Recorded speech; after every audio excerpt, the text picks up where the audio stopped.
बिहार के एक छोटे से गांव में कमला नाम की महिला रहती थी। पति की अचानक बीमारी से मौत हो गई थी। उस समय उनकी गोद में सिर्फ 6 महीने की बेटी थी अन्या। घर कच्चा था, दीवारों से मिट्टी झड़ती रहती थी। जब बारिश आती तो छत से पानी टपकता। घर में खाने तक का इंतजाम मुश्किल से होता। लेकिन कमला की आंखों में एक सपना था।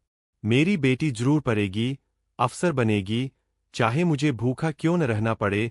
गांव वाले हंसते थे। कमला, तेरी औकात है कि अफसर बनाएगी बेटी को? लड़की है, कल बड़ी होगी तो शादी कर देना। इतना बड़ा सपना मत देख।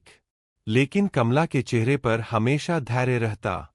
वह सोचती, गरीबी ने मेरे पति को मुझसे छीन लिया, पर मेरी बेटी का भविष्य। अनन्या जब स्कूल जाने लायक हुई तो कमला ने उसका दाखिला सरकारी स्कूल में करा दिया।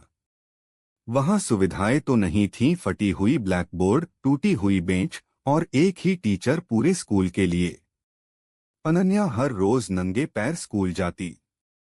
किताबें खरीदने के पैसे नहीं थे। उसने गांव के मास्टर जी से पुरानी किताबें मांगी और उन्हीं पर पढ़ाई शुरू की। कई बार उसे ताने सुनने पड़ते, लड़कियां ज्यादा पढ़कर क्या करेंगी, शादी के बाद चूल्हा ही तो फूकना है। लेकिन अनन्या का जवाब था, अगर लड़कियां सिर्फ चूल्हा फूकने के लिए पैदा होती तो भगवान उन्हें दिमाग क्यों देता। उसकी ये बातें सुनकर मां के दिल में गर्व का समंदर उमड़ पड़ता। अनन्या ने जैसे तैसे 10वीं की परीक्षा दी। पूरा गांव हैरान रह गया जब रिजल्ट आया। अनन्या ने पूरे जिले में पहला स्थान हासिल किया। अब लोग वही कहते जो पहले उसका मजाक उड़ाते थे, कमला, तेरी बेटी तो सच में बहुत तेज है, इसे जरूर आगे पढ़ाना चाहिए। मगर असली चुनौती यहीं से शुरू हुई थी। 10वीं तक की पढ़ाई तो गांव में हो गई थी, लेकिन 12वीं और कॉलेज के लिए उसे शहर जाना पड़ता। शहर जाने का मतलब था किराया, किताबें, कपड़े और रहने का खर्चा, जो कमला जैसी गरीब औरत के लिए असंभव था। लेकिन कमला ने हार नहीं मानी। उसने खेतों में दूसरों के लिए मजदूरी करनी शुरू की। दिन भर खटती और रात को सिलाई करती। उसने हर पैसा जोड़ना शुरू किया। अनन्या अब शहर आ गई थी। यहाँ आकर उसे लगा कि वो किसी और ही दुनिया में आ गई है।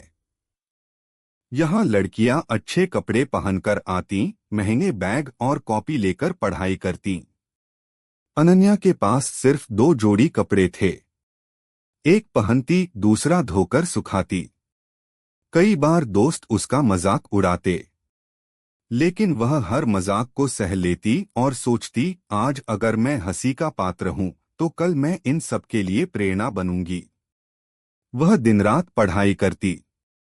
उसका सपना था आईएएस बनना। कॉलेज के दौरान ही अनन्या ने तय कर लिया, मुझे आईएएस अफसर बनना है। उसने अखबारों में उन अफसरों की कहानियां पढ़ी जो समाज बदल रहे थे। उसने सोचा, मैं भी अपने गांव की तस्वीर बदलूंगी। लेकिन आईएएस बनने का रास्ता आसान नहीं था। यूपीएससी की परीक्षा भारत की सबसे कठिन परीक्षा मानी जाती है। लाखों लोग फॉर्म भरते हैं और चुनिंदा ही अफसर बनते हैं। अनन्या ने पहली बार यूपीएससी की परीक्षा दी। उसे लगा कि वह पास हो जाएगी, लेकिन जब रिजल्ट आया तो वह प्रीलिम्स में ही फेल हो गई। उस रात वह बहुत रोई। मां ने उसे चुप कराते हुए कहा, बेटी, हार मानना मत। ये असफलता तेरी काबिलियत को कम नहीं करती। फिर से कोशिश कर। अनन्या ने मां के आंसू पोंछे और वादा किया, मां, जब तक आईएएस नहीं बन जाऊंगी, हार नहीं मानूंगी। अब अनन्या ने और मेहनत शुरू की। सुबह लाइब्रेरी में जाती, रात को लालटेन की रोशनी में पढ़ाई करती। कई बार भूखे पेट ही पढ़ाई करनी पड़ती। उसने अपने लिए टाइम टेबल बनाया, सुबह 5 बजे उठना, अखबार पढ़ना, नोट्स बनाना, दिन भर किताबों में डूबे रहना। उसके दोस्तों ने मजाक उड़ाया, इतना पढ़कर भी आईएएस नहीं बनोगी। यह परीक्षा बड़े लोगों के लिए है, गरीबों के लिए नहीं। लेकिन अनन्या के दिल में आग थी। उसने तय कर लिया था कि एक दिन वही दोस्त उसके नाम के चर्चे करेंगे। उसने दूसरी बार परीक्षा दी, फिर असफल। तीसरी बार दी, फिर भी असफल। अब लोग ताने मारने लगे, इतना पढ़कर भी कुछ नहीं कर सकी, छोड़ दे ये सपना।